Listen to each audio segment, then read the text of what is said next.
The golden haze of a late spring sunset settled over the campus of Cal Poly, California. Students trickled back to their dorms after one last weekend of parties, and somewhere in the shadows, a young woman vanished. Kristin Smart, 19 years old, tall, bright, full of ambition, left a birthday party just a short walk away from her dorm, but she never made it back. And strangely, no one seemed to notice right away. The next day, there was no missing person report from the university, no alert to the police, and for a very long time, no one did anything. It didn't start with panic or sirens. It started with a two-way radio that never left its charger. A fellow student, Paul Flores, claimed he was the last person to walk her home, but soon he disappeared from the radar, and the story he told didn't line up with what investigators would eventually uncover. Kristin left the party with two people. One of them made it back to the dorms. The other vanished along with her. The only question was, who was lying and why? Kristin Denise Smart was born in 1977 in Stockton, California, the eldest of three children in a modest, middle-class family. She stood nearly 6 feet tall, with sandy blonde hair usually pulled back in a loose ponytail, and a half-smile that showed up in almost every photo that remains of her. Her friends called her Roxy, a nickname that reflected her free spirit, her curiosity, and a fearless drive to speak her mind, whether in a philosophy class or a late-night debate about social justice. The Smart family didn't have much, but they always supported their daughter's dreams. Kristin worked as a beach lifeguard, a summer camp assistant, and saved every dollar she could to attend Cal Poly, a respected university tucked away in the quiet, tight-knit town of San Luis Obispo. The town was peaceful, but not exactly welcoming to outsiders. The student body was predominantly white, many from affluent suburban backgrounds. Kristin, with her strong personality and less conventional upbringing, often felt different, though no one ever said it out loud. She called home every Sunday, sharing updates about her classes, new friends, and sometimes the quiet waves of loneliness that crept in late at night. But Kristin never gave up. She was studying communications, dreaming of becoming a photojournalist, traveling the world and telling the stories no one else dared to tell. The night she disappeared, she left behind her notebook and a family photo on her desk. An open water bottle still sat nearby. There were no signs she planned to go anywhere. No packed bags, no goodbyes. And there was something else. Something the family didn't speak about until years later. 1 week before she went missing, her mother recalled quietly, Kristin told me over the phone, "I think someone's been watching me, but maybe it's just my imagination." Friday night, May 24th, 1996. Memorial Day weekend. Students across Cal Poly gathered at small house parties scattered around campus. Kristin was no exception. She left her dorm alone, wearing a black crop top, red athletic shorts, and tennis shoes. Her roommate recalled that Kristin had been feeling a little down and wanted to get out for a bit. The party she went to wasn't wild, just a rented off-campus house, a few clusters of students, quiet music, and cheap beer. A few people later remembered seeing Kristin lying on the grass out back around 2 a.m. She looked drunk, or tired, or maybe something else entirely. Two other students, Cheryl Anderson and Tim Davis, helped her to her feet, chatted briefly, then started walking back with her toward campus. Along the way, they encountered another student, Paul Flores, a name that would become inescapably linked to this case for the next 25 years. Kristin didn't know Paul, but he quickly offered, "I'll walk her back, my dorm's closer." Tim Davis didn't think twice and went his own way, so did Cheryl. That left only Paul and Kristin walking together toward Santa Lucia Hall, the men's dorm. And after that, Kristin Smart was never seen again. The next morning, her dorm room was empty. The bed hadn't been slept in. Her jacket, wallet, toothbrush, all still there. Everything in place, except her. Strangely, for the next 48 hours, no one filed a formal missing person report. Cal Poly assumed, perhaps, that she had stayed over with a friend or gone away for the weekend. Her family, however, was already spiraling into panic, but no one seemed to be listening. It wasn't until May 27th that local police were finally notified, and by then, the trail had already gone cold. When the investigation began, the last known person to see Kristin alive was Paul Flores. He told police he walked her as far as Santa Lucia Hall. Then she said she was fine and continued on alone toward the women's dorms. That was his story. No one could confirm it. Cheryl Anderson, who had also walked with them earlier, said Kristin had been very unsteady. barely able to walk on her own. So why, she wondered, would Paul let her walk off alone in the middle of the night in that condition? Security cameras around the dorms, not working. Other witnesses? No one reported seeing Kristin after she left that patch of grass. And one chilling detail lingered in the air. Kristin's dorm room phone, the landline she used to call home every week, was still on her desk, untouched. If she had left voluntarily, why didn't she take anything? On May 27th, after 3 long days of silence, the name Kristin Smart was finally entered into the missing persons database in San Luis Obispo. But it didn't seem like anyone believed it was a serious case. In internal reports, officers noted she may have left voluntarily, no signs of foul play. A 19-year-old student vanished in the middle of the night after drinking, and the university treated it like just another weekend mishap. No lockdown, no campus-wide alert, no urgent witness search. Kristin's family called every hour, every day, but were met with vague procedural responses. Denise Smart, her mother, later wrote in her journal, "They told me she's an adult, and sometimes adults don't come home. But what kind of adult vanishes? Without their wallet, without calling anyone, without a note, without touching a cent in their bank account." Even her roommate said she never missed a Sunday call home. That week the phone rang, but on the other end, there was only silence. When police questioned Paul Flores, he gave little, said Kristin told him she was fine, and walked off. But there was something odd about him the next morning, a bruise around his left eye. When asked, Paul said it was from a basketball, then changed his story. "I hit my head on my steering wheel while working on my car." 2 explanations, 1 injury, no witnesses. Police searched Paul's dorm room and found only small traces of evidence, nothing conclusive. And they never secured a warrant to search his parents' home just a few miles from campus, where Paul had been staying. Meanwhile, the Smart family plastered posters across campus, wrote to local newspapers, and begged for help.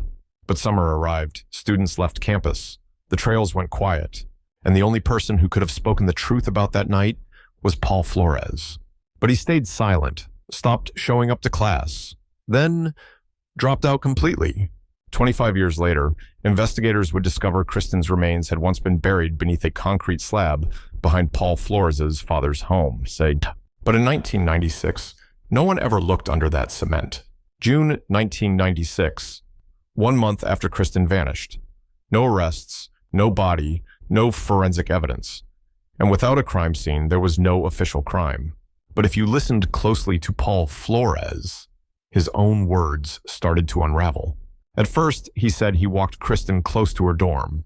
Then, in another interview, he claimed he only escorted her to the stairs outside his own dorm, and she continued alone. Later, he said he couldn't recall the route clearly. It was too late, he said. Police noted at least 3 different versions of the night, all from the same man. And the bruise near his left eye? Flores refused to let them photograph it. When pressured, he turned his face away from the camera, shielding the bruise with his hand. The few images they managed to take were blurry, too vague to use as medical evidence.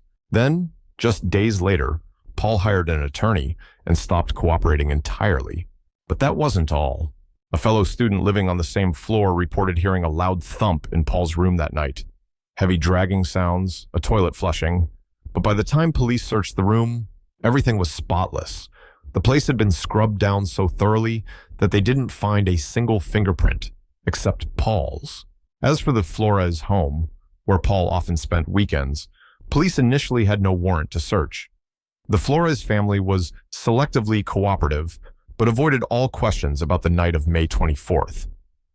Not long after, Paul withdrew from Cal Poly and moved back in with his parents. Then came a strange spark of hope in 1997. A woman named Mary Lassiter, who rented the house next door to Ruben Flores, Paul's father, told police she kept hearing a watch alarm beeping under the garage floor, going off at the same time every morning for months. She reported it. Investigators came to check, but they didn't dig, didn't scan, didn't take it seriously. They left the concrete intact. Years later, that eerie detail would haunt the case. The beeping may have been a wristwatch, buried with a body. In the summer of 1996, police may have been standing directly above Kristin Smart's grave and walked away. They tapped on the concrete floor and left. As Kristin's story faded from the evening news, the Smart family never stopped searching. Her father, Stan, drove hundreds of miles on his own, knocking on doors around Cal Poly. He kept his daughter's photo tucked behind his windshield, repeating the same question over and over. Have you seen this girl? Around that time, an anonymous student came forward. She claimed she'd seen an earring, identical to one Kristin always wore, inside Ruben Flores's garage in a plastic container alongside several female personal items. Kristin's mother confirmed the earring matched a birthday gift she had given her daughter senior year. Kristin wore it often, rarely took it off. But when police followed up, they made no forensic record, no photos, no chain of custody, and most critically, the earring went missing from inside the department. No one knows where it went, no one was held accountable, and just like that, it was excluded from the case. The press said little, not because they didn't know, but because no one shared real updates. Kristin Smart's case remained classified as missing person, no criminal evidence.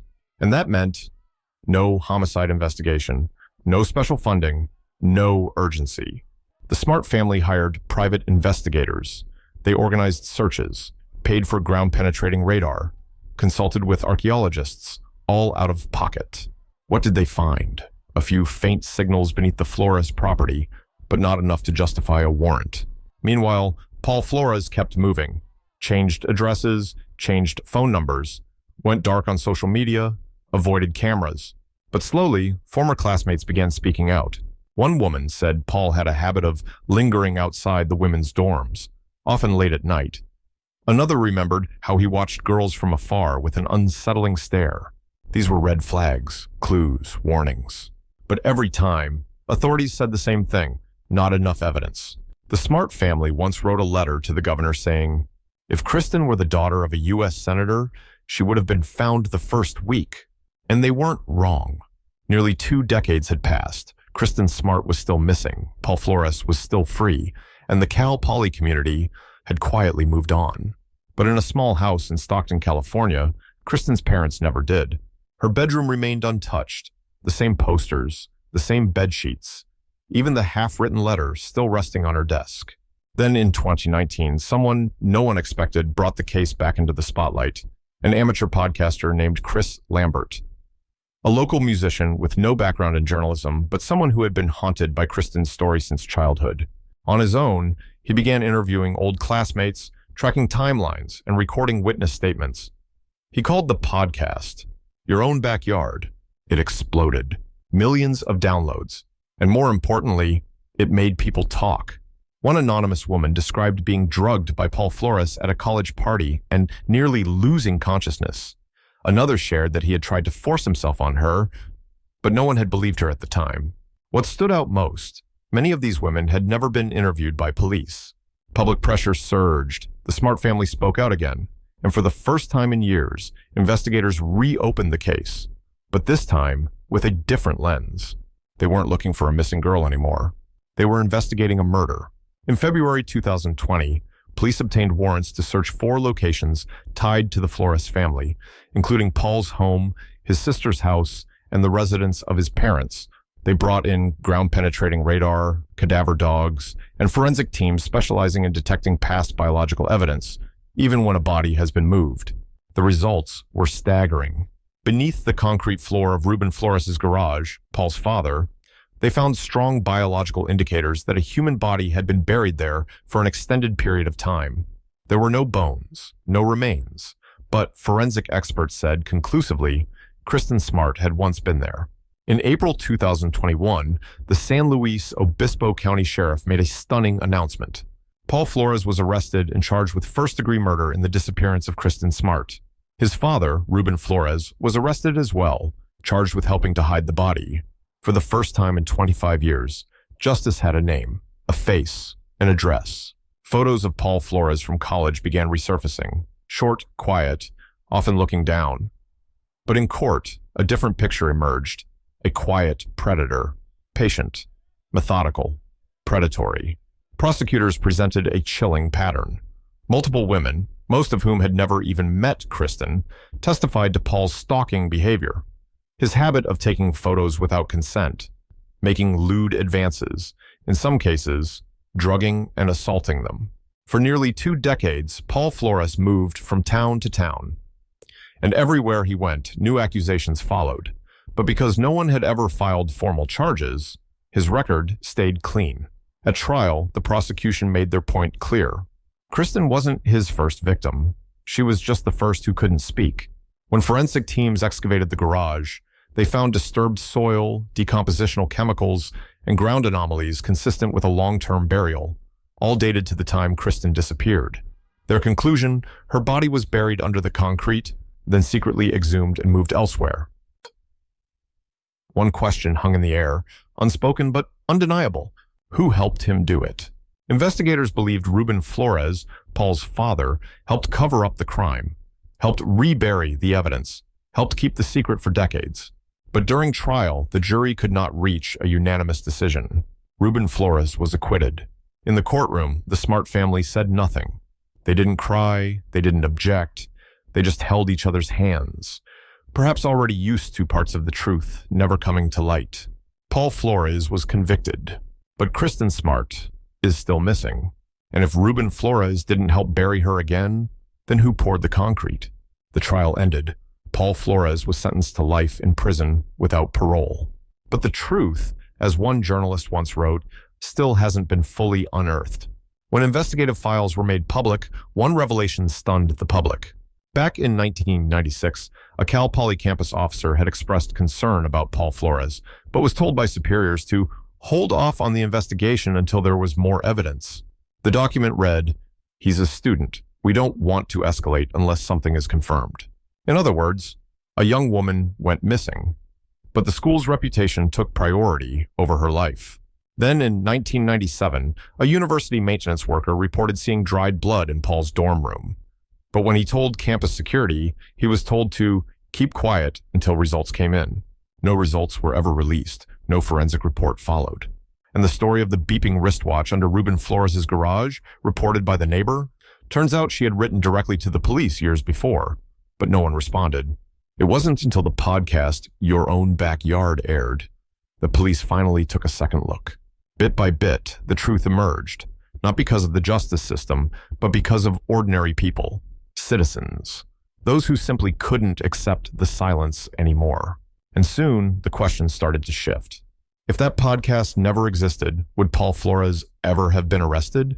If Kristin's family hadn't fought for 25 years, would anyone still remember her name? The cracks weren't just about who was guilty, but something deeper. Did the system even want to find the truth? Or did it just want the story to go away? They say justice delayed is still justice. But if the full truth is never spoken, is it really justice at all? After Paul Flores was convicted, many hoped for a full-scale recovery effort to bring Kristin home. But that didn't happen. No new search, no known burial site, no further updates from police. The Smart family, after decades of hope, now faced a pain even emptier than loss. They knew who killed their daughter, but still couldn't bring her home. One strange note was buried in a 2007 internal memo, long overlooked. A delivery driver once reported seeing a man digging behind Ruben Flores' house at 3 a.m. When asked why he hadn't called police, he replied, "I didn't know what was happening, and they were well known around here." The Flores family wasn't wealthy or powerful, but somehow they had been protected by silence. From the school, the neighbors, the town, everyone had a reason not to speak, not to see, not to act. The podcast Your Own Backyard once offered one final, unconfirmed theory, a chilling one, that Kristin's body had remained buried beneath Ruben Flores' garage for over a decade. But after Ruben's mother died, they feared exposure, and on a stormy night, quietly moved her remains. Cadaver dogs once alerted to the scent of decomposition inside an old trailer that was later sold off. That vehicle was never recovered. To this day, no one knows where Kristin Smart's remains are. No one has been charged with moving the body. Under U.S. law, such a charge requires hard proof. But by now, much of that evidence is long gone. Kristin is missing. Her family lost their daughter. And now, even the truth is missing. But perhaps the most haunting part of it all is that so many people knew, and no one said a word. In Stockton, California, over 200 miles from where Kristin vanished, A small backyard still holds an old wooden chair. It's where her mother used to sit every afternoon, waiting for a phone call that would never come. Kristin Smart's name is etched into a memorial stone at Cal Poly, but there is no date of death, no body, no gravesite. She remains only missing, presumed dead. Her family never held a funeral. They have no place to visit. Instead, they light candles. They keep her photo near, and they tell stories about her, as if she's still somewhere close, hovering between the past and what should have been. 25 years, a quarter of a century, to name a killer. But only 3 hours could have changed everything. If the cameras had worked, if the school had called sooner, if police had dug beneath the concrete that very first time. Just one if, and Kristin might have been found. But none of those ifs were held onto. And in America, Kristin Smart is not alone. There are thousands of cases like hers, especially involving young women, women of color, where the system never truly listened. Not because the evidence wasn't there, but because the will wasn't. Kristin Smart has become a symbol, not because she was a victim, but because she was a casualty of a system that looked away. A white girl, bright, from a good family, and even she was ignored. So for those without that privilege, what chance do they have? This story doesn't end with a conviction. It doesn't end with a body being found. It ends with this truth. We live in a world where sometimes silence matters more than justice. Kristin once wrote a quote in her journal. What's truly terrifying is not the darkness, but when people pretend they can't see it. And even now, that darkness still hasn't lifted.